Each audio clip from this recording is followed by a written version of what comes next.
Share market की पाठशाला में आप सभी का तहे दिल से स्वागत है।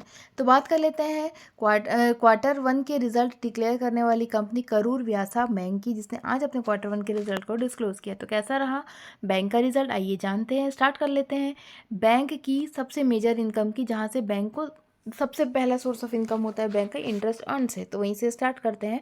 तो इंटरेस्ट जो पिछले साल बैंक का हुआ था वो 188,291 करोड़ का देखने को मिला। सॉरी, डाटा इन लाख में है तो इतना देखने को मिला था। अगर इस साल की बात करें तो 228453 लाख का देखने को मिला, जो कि बढ़कर आया है। बात कर ली पिछले साल की, तो क्वार्टर की, तो 218457 का पिछले क्वार्टर में बैंक को इंटरेस्ट था, जो कि बढ़ करके 228453 रह गया है, हो गया है। मतलब दोनों ही बेसिस में इनकम बढ़ती हुई देखने को मिल रही है, इंटरेस्ट इनकम बढ़ती हुई देखने को मिल रही है। अब बात कर लेते हैं बैंक के टोटल इनकम की। तो टोटल इनकम पिछले साल 221607 लाख पे था, जो कि बढ़ करके 267288 लाख हो गया। बात कर ले पिछले क्वार्टर की, तो 281342 लाख हो गया था, जो कि घट करके 267288 लाख हो गया है। मतलब क्यू ऑन क्यू बेसिस में इनकम में डिक्लाइन देखने को मिल रहा है, वही वाई बाय बेसिस में बढ़ता हुआ देखने को मिल रहा है।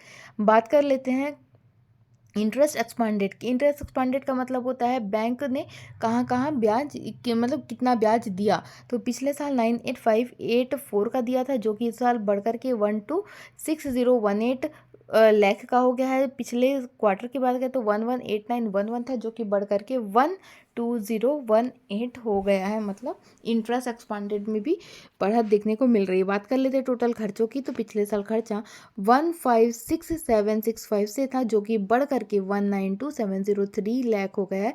जबकि पिछले क्वार्टर की बात करें तो 194,641 लाख का था, जो कि घट करके 1,92,703 लाख हो गया है। अब बात कर लेते हैं बैंक के नेट प्रॉफिट की। तो पिछले साल जो नेट प्रॉफिट था वो 35,863 लाख का था, जो कि बढ़ करके 45,865 लाख हो गया। मतलब अच्छी बढ़त क्यू ऑन वाई बेसिस में देखने को मिली है।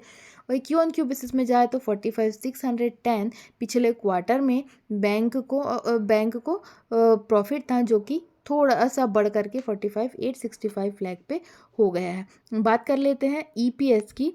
तो बैंक का जो ईपीएस है वो 5.70 पे आके खड़ा हुआ है। अब जो नेक्स्ट फैक्टर जो बैंक के रिजल्ट में देखा जाता है वो है ग्रॉस एनपीए या net NPA.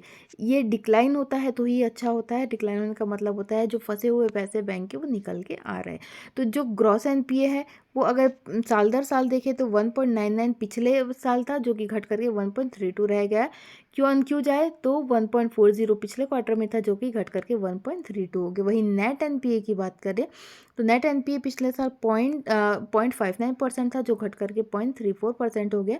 Q on Q basis में भी घटता हुआ देखने को मिला। 0.40 पिछले क्वार्टर में था, जो कि घट करके 0.38 रह गया है।